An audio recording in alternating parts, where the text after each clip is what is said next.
Welcome to the Breaking 90 podcast, where we talk about all things sustainable fat loss. We take people on 90-day journeys to creating fat loss forever. Thanks for listening. I hope you enjoy the episode. Hello, everybody. Welcome back to the Breaking 90 podcast. I'm your host, Alex Harriman, here with my co-host, Kelly Sarlo, and we are two of the coaches of Breaking 90 Fitness. Thanks for being here. I hope you enjoyed today's episode. Hey. Hi. How are you? I'm good. How are you? Good. Good. We've been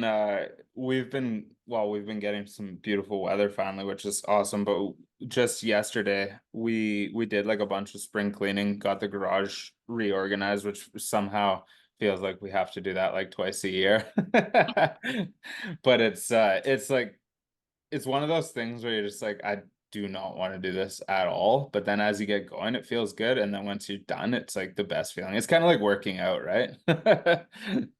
Yes, it's exactly like that. It is, honestly, like, because during the middle of a workout, you always feel decent. Like you're like, oh, this is hard, but I don't regret being here. And then at the end, you're like, oh, I'm so glad I did that. It's the exact same. Yeah. And you kind of hate your workout partner while you're doing it.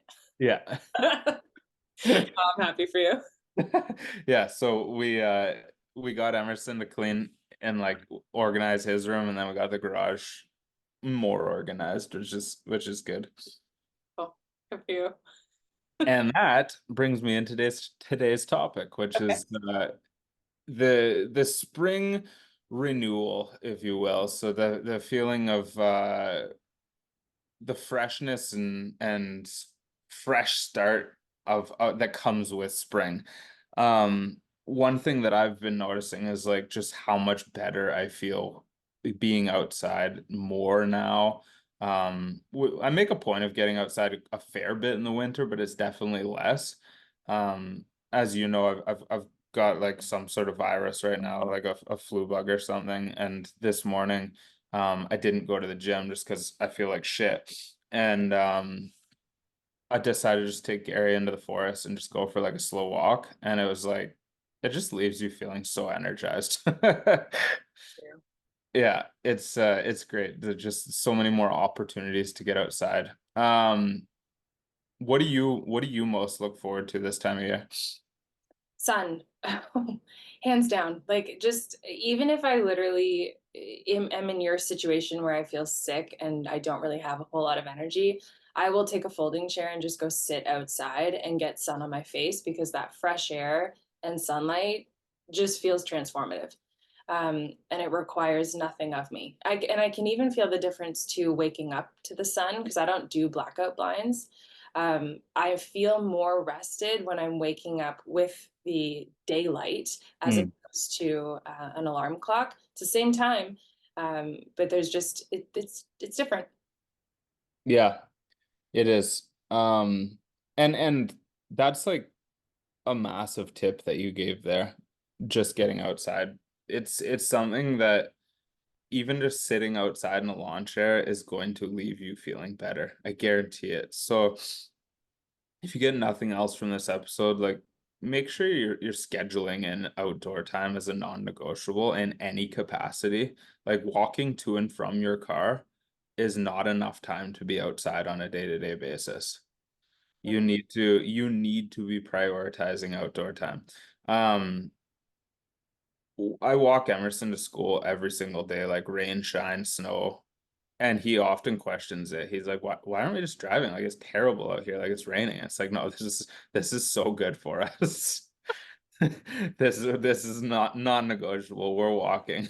Oh, Yeah, it's not a far walk by any means. Like, we're like 600 meters from his school, but it's like, it's so important because it's very easy to get into that trap of not going outside if you don't need to go outside. yeah. I feel like springtime reminds me of just like how basic we are as human beings. And I mean that in a really loving, great way, and just how like the simplest things are a fix. like you're talking about, just that 10 minutes or 5 minutes to get to and from school. And I even noticed too, like opening the windows. As Mm. much as maybe some people will listen to this today and be like, what are they on? Like, it must have been a hard winter. But I think that we get into such a routine where we get busy at our desks or busy, at home in whatever it is that we're caught up in. And sometimes we actually just forget to get fresh air flowing through the windows themselves. And yet spring rolls around and it's like almost like this subconscious permission to start getting outside, opening windows, getting fresh air. And it's like, oh yeah, I missed all the opportunities that maybe was still there in winter, just in a slightly different form. But we're accessing it more now. And I hope that people are capitalizing on it and maybe even leaving themselves notes for when fall and winter hit again. Yeah, totally. And so that's part of what I wanted to talk about today is we talk often about motivation and how motivation comes and goes in waves, and when we are motivated, we should lean into motivation, but when we're not motivated, we need to build up discipline to get us through the times of less motivation. Well, similar to how you feel really motivated in January with your health and fitness goals, typically, this is now an opportunity um to lean into that freshness of spring and use it to your advantage with your health and fitness goals. We're more eager to be outside. We know the importance of being outside. Like, pair that with your exercise. Look for opportunities to add in walks. Look for opportunities to get out and go for hikes and get out and go for runs and get out and go for bike rides. And it's only going to snowball and become the catalyst to your health and fitness success as we head into summer. Everybody gets outside more in the summer. Everybody is out doing the summer activities, and it's easier in the summer. Start that now. Do yourself a massive favor and look for opportunities to start it now. Similar to that great feeling that I talked about of spring cleaning, start the spring cleaning on your health and fitness if you haven't already. Yeah, that's great. I've also said this in previous episodes, but when you mentioned pairing getting outside with other activities and whatnot, I really like to put my social with outdoor time because so many of us, for some reason, we get in such a narrow lane of if I'm catching up with a friend or, couples are getting together, it's always over food. And food is beautiful. We encourage you to enjoy your food. But if all we are doing is fixating those events or surrounding food, it can get to be a lot, right? Especially coming into patio season, barbecue season, all of that. And so I will often say to friends, yeah, I'd love to catch up. How about we go for a walk? Right? Like, let's grab a tea and go for a walk if that's the case. And it can still be a lollygag kind of situation. Or let's go for a power walk. Let's head down to the waterfront and actually be out and doing the thing that's connective, but getting my body moving as well. Love it. Yeah, and if even if it's not with friends, like, use that as an opportunity to get your family involved in the health and fitness plan, right? Every time I ask Emerson to take Gary for a hike, he complains at first, and then as soon as we get outside, he loves it and he doesn't want to come back in. Like, that's every kid. So when we hear it all the time that my I can't because of my kids. Like, your kids aren't holding you back. You're holding your kids back. Yesterday we took Emerson went on his bike and I took Gary, and I found a trail that wasn't super aggressive for Emerson to bike because he's just in the past like year or so learned how to bike. So I had to find like an easy trail, but he had a blast. He'd never like biked through that long of a trail before. So he's like commenting on how beautiful it is, which is hilarious.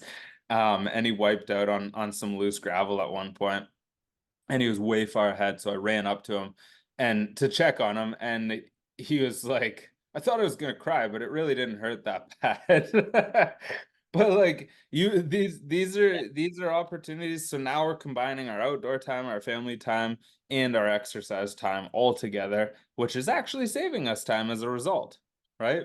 Yeah, I like that you brought that up because springtime, obviously, things do amp back up too, right? So your kids are probably in extracurriculars. that are probably outdoors. But things do get busier, right? We're opening our trailers, our cottages. That's busy because now you're maintaining two properties. So there's still lots of opportunity to, like you said, save time.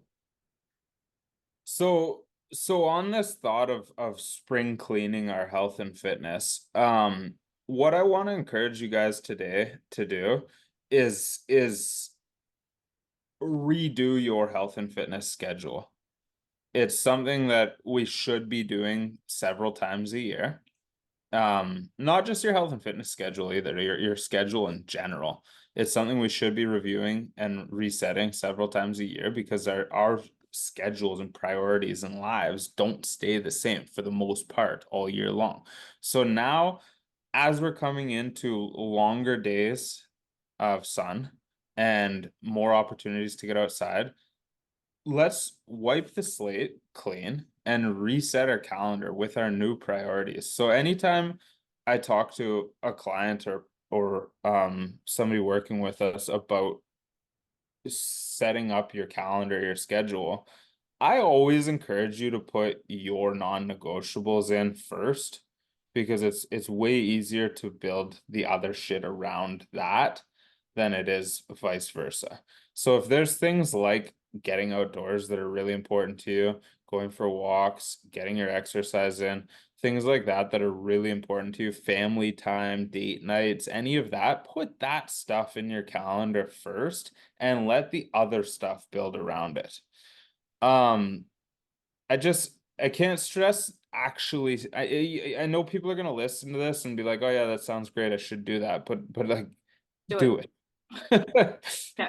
Because this is what we see so often, and I'm guilty of it too with podcasts, especially because I listen to them when I'm driving. I'm like, oh, that's a great idea, that's a great idea, that's a great idea, but you never act on them. Like the only way this will work for you is if you actually act on it.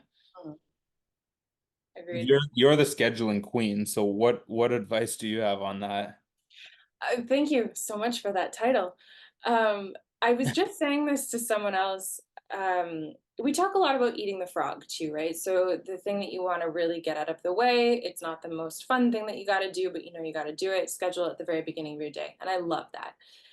I also wanted to mention too, because this kind of ties in a lot of different concepts with motivation. Some people will say like they wake up motivated, they want to work out, they want to get their movement in, and they want to do it first thing in the morning so that the motivation, isn't lost throughout the day. And that's cool, and I respect it. I think for a lot of people, there also needs to come a time where they have this radical acceptance that first thing in the morning is just not reasonable. So to be able to understand, like if you've got young kiddos who need supervision first thing in the morning, and it's not reasonable with your family setup or whatever it is to get out and do that thing first thing in the morning. The non-negotiables that Alex is talking about might be scheduled in at 3:30 or 4 o'clock, agreeing with your partner that that is where they supervise the kids and you have this carved out time for you. We don't have to capitalize on motivation where it is because it's going to be fleeting anyway, right? Put it in as a non-negotiable in your schedule where it makes actual realistic sense for you, your family, whoever's involved in your day-to-day life, and commit hard to it there, right? So rather than looking at what the ideal is and holding on to that, do what works for you and accept that that's just the stage that you're at right now.